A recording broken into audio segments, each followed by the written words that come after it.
Hi everyone, I hope you're well, and today I'm going to do a video on the top 5 reasons why I buy gold. And I'm going to start with number 5. But first, I want to give you a little backstory. Going back to 2007, I was in university and eager to finish school, hit the job market and earn an income. But I also wanted to invest in my future and make sure I'm debt free. Back then, I was a student and I had a student loan that I managed very carefully.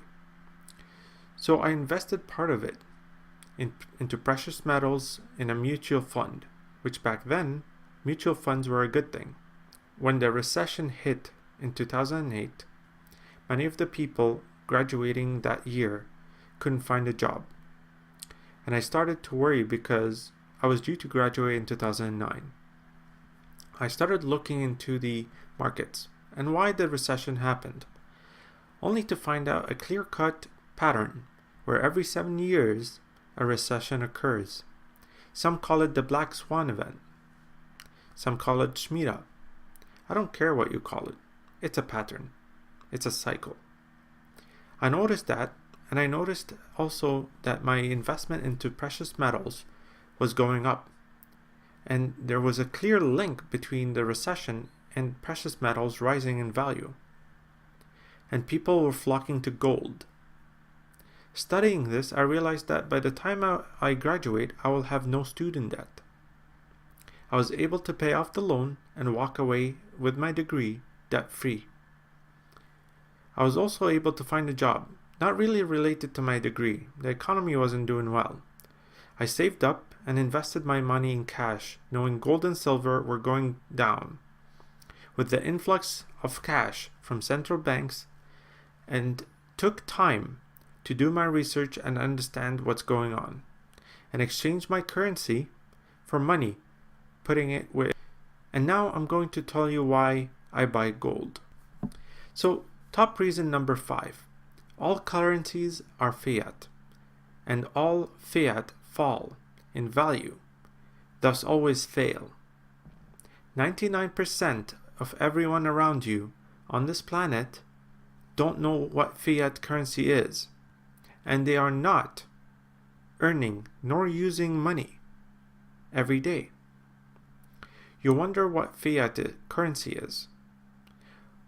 They are legal tenders, a paper printed by the central bank in your country, backed by the government through declaration of value, and valued by perception of value.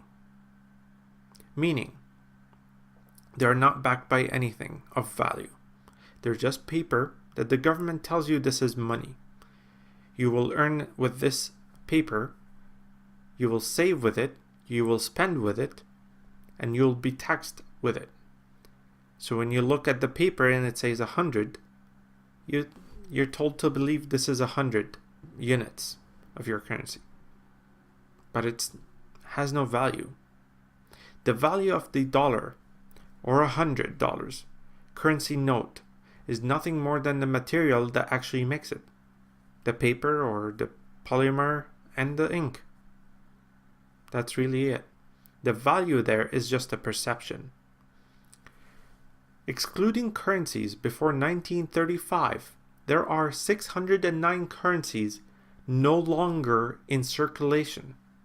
153 were destroyed as a result of hyperinflation, war, changes in government, or government changing the currency completely for political reasons. Since the dawn of time, fiat currencies have failed, and the very first fiat currency was invented in China. You can look this up.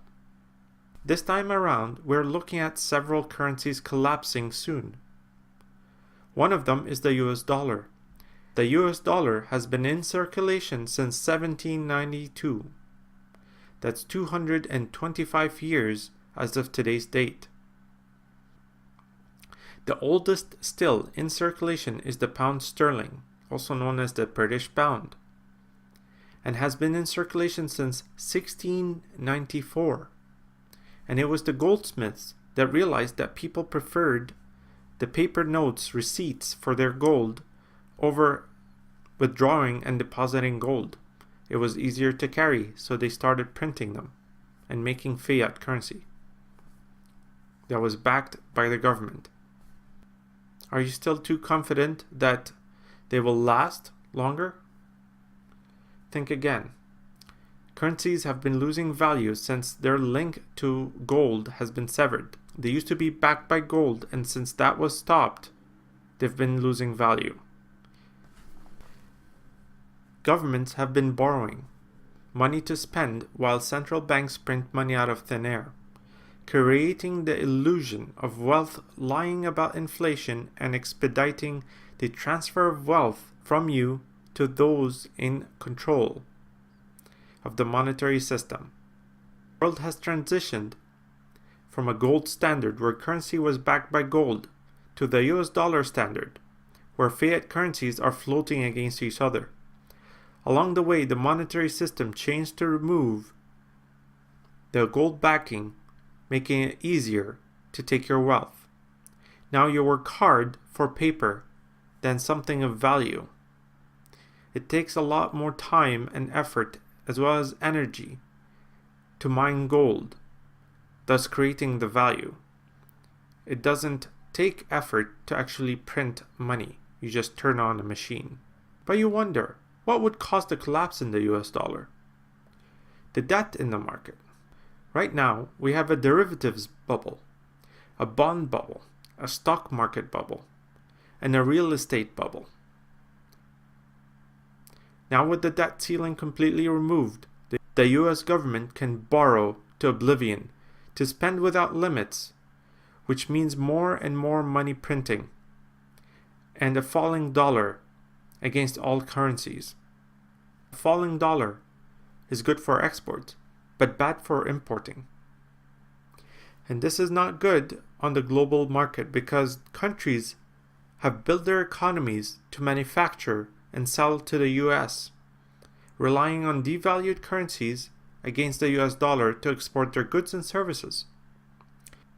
The US has been avoiding inflation by exporting its dollars. How, you ask? Well, it all started when Henry Kissinger, back then head of the Federal Reserve, traveled to Saudi Arabia to make an agreement with the Saudi monarchy to sell their oil for US dollars only on the market. That means if any nation wants to purchase oil for their economy, for their country, they need to buy and have US dollars on hand, which means they need to export to the US to earn in US dollars or exchange their currency for US dollars. In some countries, that means printing a lot more of their currency in order to buy a lot of US dollars. With countries producing oil around the world and selling it only for US dollars, more US dollars are going to be outside the US, which means inflation in the US is going to be low because the amount of US dollars circulating in the US is not as high as it should be because of printing. However, recently, countries that have high US dollar reserve have been dumping US dollars in order to buy gold or other currencies, but mainly gold. With the dollar being dumped for other valuable assets, that means the US dollars are being brought back home to the US. And that means more US dollars in circulation in the US, which will lead to high inflation. Coupled with money printing and growing debt, the US dollar will collapse, coming to its true value of zero. People will be dropping the US dollar so fast and running to what always works, gold and silver. This is when you will wish you had some gold and silver at least. This will affect all world currencies, and a new monetary system will be needed. Central bankers and governments will sit down and decide to go back to gold and silver. They have been accumulating large amounts of gold and have shown this in my videos. So, How do you protect yourself? I do so by purchasing and accumulating gold and silver 1 gram at a time. What will you do?